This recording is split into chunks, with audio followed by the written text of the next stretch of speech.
नमस्कार. जाहीरनाम्याच्या 5व्या भागात आपलं स्वागत आहे. तर आपण पुढे बघूयात. काल आपण काय बघितलं? तर हे किती वेळा आपण जमा झालो मारवाड्याच्या पोथीत, कितीदा आयुष्य निघाले होते मोडीत. ठीक आहे, आता पुढचं बघूयात. ते काय म्हणतात इथे की मी एक अलिखित अस्तित्व घेऊन हिंडतो आहे.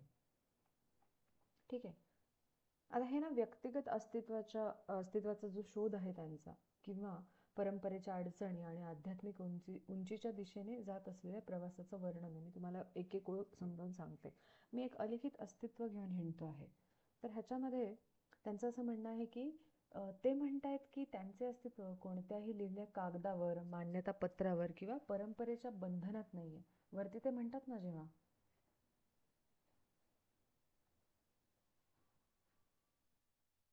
हे नोंदींचं जे आहे ना, ते किती वेळा आपण जमा झालो मारवाड्याच्या पोथीत. आता वैयक्तिक आयुष्याबद्दल ते काय सांगतात? मी एक अलिखित अस्तित्व घेऊन हिंडतो आहे. बरोबर. म्हणजे त्यांचं आयुष्य हे कुठल्याही कागदावर, मान्यता पत्रावर किंवा परंपरेच्या बंधनात नाहीये.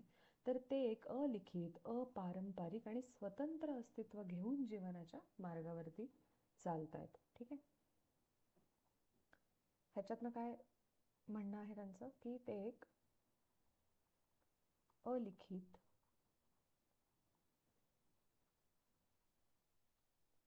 अपारंपरिक,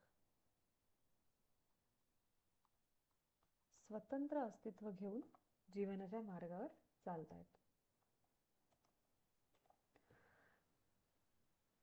थांबतो आहे परंपरेच्या पाट्या वाजून. परंपरेच्या पाट्या म्हणजे काय की सामाजिक, सांस्कृतिक किंवा धार्मिक परंपरांची जी बंधनं आहेत आणि आदेशांची वर्तमान स्थिती जी ते तपासतायत. ठीक आहे. परंपरेच्या पाट्या म्हणजे काय? तरी सामाजिक बंधन आपण म्हणू शकतो. सामाजिक,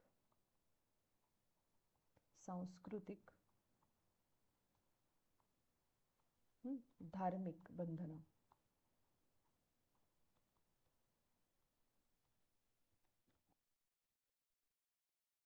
त्यांना स्वतःला इच्छा काय? एक अलिखित, अपारंपरिक, स्वतंत्र आयुष्य घेऊन जगण्याची. पण ते थांबतायत परंपरेच्या पाट्या वाचून. म्हणजे सामाजिक, सांस्कृतिक किंवा धार्मिक बंधनं त्यांना इथे येत आहेत आणि त्यांना थांबावं लागतंय. इथे आपले कोणी नाही म्हणून पुढे वळतो आहे. म्हणजे कवी व्यक्त करतायत की ते इथे एकटे आहेत. त्यांना समर्थन देणारं किंवा त्यांना मार्गदर्शन करणारं इथे कोणीही नाही आहे. तर याचा अर्थ असा आहे की स्वतंत्रपणे परंपरेच्या आणि समाजाच्या अपेक्षांपासून ते मुक्त होऊन पुढे जात आहेत. इथे लिहूयात.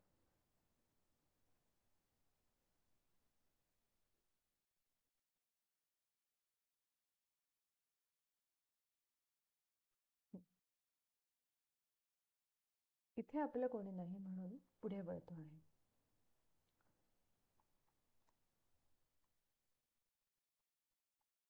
स्वतंत्रपणे तुम्ही लिहून घेतलं तर फार बरं होईल. एक एक कविता आहे ना, तिचा हा छोटा सारांश किती होईल? फार तर फार एक पान होईल, जर सगळे व्हिडिओ तुम्ही बघितलेत तर. पण याच्या पलीकडे काहीही विचारलं जात नाही. कवितेचा अर्थ समजणं सगळ्यात महत्वाचं असतं.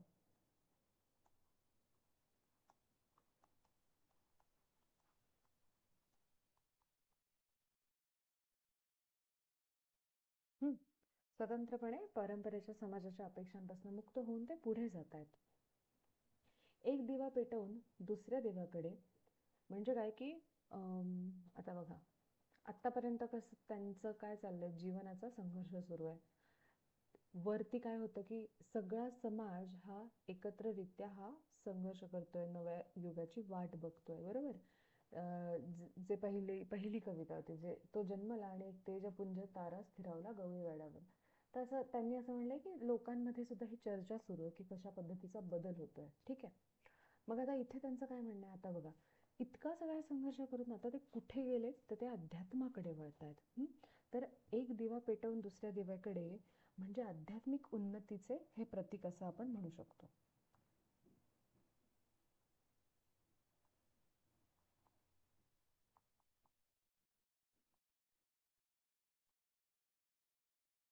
आध्यात्मिक उन्नतीचे प्रतीक. याचा असा अर्थ आहे की एक प्रकाश शोधून ते दुसऱ्या प्रगल्भतेच्या, आदर्शाच्या आणि आशेच्या दिशेने वळतायत. लपकन वळणारा हात मला दिसतोय. म्हणजे काय की एक गंभीर बदलाच्या आणि नव्या मार्गाचा संकेत त्यांना दिसतोय.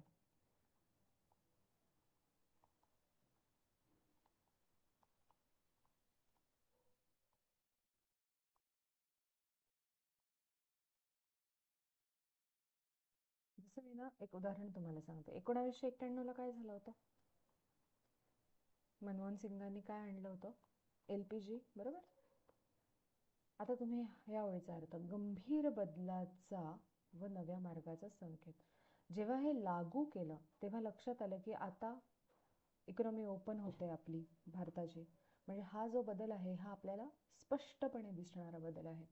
तर असा त्याचा अर्थ आहे की सुर्वे असं लिहितात की एक दिवा पेटवून दुसऱ्या दिव्याकडे लपकन वळणारा हात मला दिसतो आहे. तेवढाच आधार तेवढाच आहे, तेवढाच त्यांना आधार वाटतो त्या गोष्टीचा. ते शोधतायत हा आधार अध्यात्म किंवा समाजाच्या मार्गाने. आणि हाच त्यांना आधार दिसतोय. मग परत संध्याकाळ सुरू होत आहे. म्हणजे एका काळाचा शेवट आणि दुसऱ्या काळाचा प्रारंभ होतोय. आणि आध्यात्मिक किंवा जीवनाच्या एका वळणावर असलेल्या स्थितीचे हे संकेत देत आहे. माझा दावा सुरू होतोय. ईश्वर साक्ष हे शब्द पेंढा भरून ठेवावे, स्वतःला स्मरून बोलत आहे. माझा दावा सुरू होतोय म्हणजे काय की ते स्वतःच्या अस्तित्वाचा, स्वतंत्रतेचा आणि जीवनाच्या शोधाचा दावा करतात.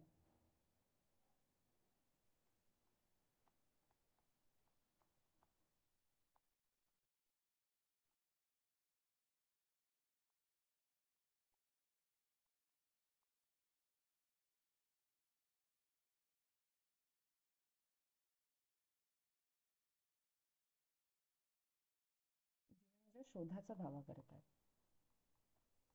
तुम्हाला कळतंय का, ही जी कविता सुरू जेव्हा झाली तिथून ती इथपर्यंत येताना त्यांचा जो कॉन्फिडन्स आहे किंवा म्हणजे त्यांचा जो बोलण्याची जी पद्धत आहे ती किती अजून स्पष्ट झाली आहे, बरोबर.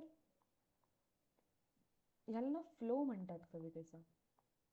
कशा पद्धतीने कवी सुरू करतो कविता लेखन आणि कशा पद्धतीने तो येता येता वाचक, म्हणजे जो काही रसिक माणूस आहे किंवा जे कविता वाचणारे आहेत तर त्यांना खिळवून ठेवतो तो.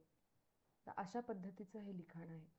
तर ईश्वर साक्ष हे शब्द पेंढा भरून ठेवावे, स्वतःला स्मरून बोलत आहे. म्हणजे काय की आध्यात्मिक उन्नती आणि आत्मज्ञान प्राप्त करण्याची त्यांना इच्छा होत आहे. म्हणजे इथे कवी स्वतःच्या अस्तित्वाचा आणि आध्यात्मिक शोधाचा अर्थ शोधतोय. ठीक आहे. तर मग आता ह्याचा जर का आपण सारांश बघितला तर काय होतो की ही कविता व्यक्तिगत प्रवास, आता म्हणजे हा जो इतका जो भाग आहे याच्यामध्ये व्यक्तिगत प्रवास, स्वतंत्रता आणि आध्यात्मिक साक्षात्काराचा शोध घेताना दिसते आपल्याला. कवी काय म्हणतात की भूतकाळाच्या परंपरांना त्यांनी मागे टाकलंय आणि नव्या प्रकाशाच्या दिशेने ते मार्गक्रमण करतायत. त्यांना त्यांच्या अस्तित्वाचा आणि शोधाचा अधिकार आहे असं ते आपल्याला ह्यातनं सांगतायत. आणि पुन्हा एकदा संध्याकाळ सुरू होत आहे असं सूचकही ते आपल्याला सांगतायत की ज्याच्याने एका नवीन कालखंडाची सुरुवात होते आहे, बरोबर. तर आता 2च राहिलेत आपले, तर ते आपण पुढच्या भागात बघूयात. धन्यवाद.